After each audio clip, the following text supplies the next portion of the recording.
ഇതിൻ്റെ ഏറ്റവും പ്രധാനപ്പെട്ടൊരു ചതിക്കുഴി എന്ന് പറയുന്നത് ഈടില്ലാതെ കൊടുക്കും എന്ന് പറയുകയാണ്. ഈടില്ലാതെ കൊടുക്കും എന്ന് പറയുമ്പോൾ ആൾക്കാർ പെട്ടെന്ന് പണം ആവശ്യമുണ്ടെന്ന് തോന്നുന്ന മലയാളികൾ മാത്രമല്ല ഇതര സംസ്ഥാനക്കാരുമുണ്ട്. പക്ഷേ നമ്മൾ മലയാളികളുടെ കാര്യമാണ് കൂടുതൽ ശ്രദ്ധ കേന്ദ്രീകരിക്കുന്നത്. അവരെത്രയും പെട്ടെന്ന് ഈടില്ലാതെ കൊടുക്കുന്നത് കൊണ്ട് അവർ പറയുന്ന എല്ലാ സമ്മതങ്ങളും ഓൺലൈനായിട്ട് കൊടുക്കുകയാണ്. അതായത് നമ്മൾ ഈ കോൺടാക്ട്സ്, പിന്നെ ഫോട്ടോസ്, ഗാലറി എല്ലാത്തിലോട്ടും നമ്മളുടെ ആക്സസ് ഇവർക്ക് കൊടുക്കുകയാണ്, അനിയന്ത്രിതമായ ആക്സസ് കൊടുക്കുകയാണ്. ഈ ആക്സസ് നമ്മുടെ പ്രൈവസിയും നമ്മുടെ സ്വകാര്യതയും നമ്മുടെ സ്വച്ഛതയുമാണ് അവിടെ ഈടായിട്ട് വെക്കുന്നതെന്ന് മറന്നുകൊണ്ടാണ് നമ്മൾ പലപ്പോഴും ഇത് ചെയ്യുന്നത്. ഇങ്ങനെ ചെയ്യുന്ന ആൾക്കാരെ കുറച്ച് കഴിയുമ്പോൾ അവർ 60-70% കൂടുതൽ തിരിച്ചടവിന് പ്രേരിപ്പിക്കുക. പലിശ 60-70% വരുന്നത്.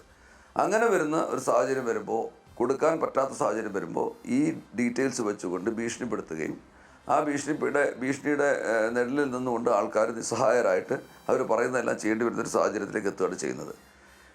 ഇതിന് വളരെ കരുതലോടെ നീങ്ങേണ്ട ഒരു സാഹചര്യം. നമ്മൾ ഡിജിറ്റൽ അറസ്റ്റ് എന്നുള്ളൊരു ഡിജിറ്റൽ തട്ടിപ്പ് കുറേ കാലം കണ്ടു. ഇതിപ്പോൾ ഇല്ലയെന്ന് പറയാൻ പറ്റില്ലെങ്കിലും ഒരു പരിധിവരെ അതിന് നിയന്ത്രണം വന്നിട്ടുണ്ട്. അതുപോലെ വളരെ ആർജവത്തോടു കൂടി ബോധവൽക്കരണം ഞങ്ങൾ നടത്തുന്നുണ്ട്. പക്ഷേ അതിനനുസരിച്ചുള്ള പ്രതികരണം ജനങ്ങളുടെ ഭാഗത്തും കൂടെ ഉണ്ടായേ പറ്റുള്ളൂ. മാധ്യമങ്ങൾ ഇത് ടേക്കപ്പ് ചെയ്യുന്നതിൽ വലിയ സന്തോഷമുണ്ട്. നിങ്ങളിത് ജനസമക്ഷം എത്തിച്ചിട്ട് ഈ കാര്യങ്ങൾക്ക് അറുതി വരുത്തേണ്ടതാണ്.